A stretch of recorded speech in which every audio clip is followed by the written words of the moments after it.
In our daily conversations with friends, colleagues, relatives, etc., we often use words interchangeably.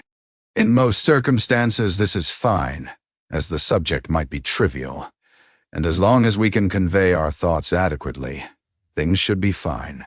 However, when we start to write, putting down our thoughts, emotions, and ideas more formally and precisely, we often lose this luxury.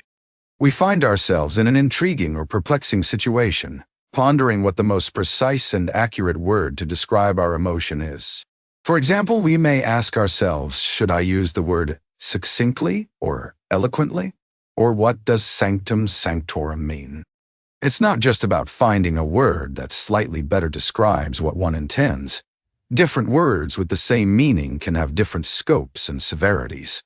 For example, did you know that the words disposition and proclivity both mean the same, but while the former has a positive connotation, the latter is generally used for negative traits? Surely, you do not wish to use them interchangeably.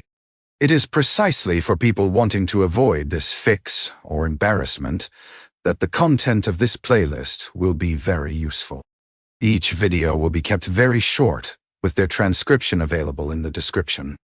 There is no particular order. Listen at your own pace. Feel free to skip, shuffle, or just hear them out in succession.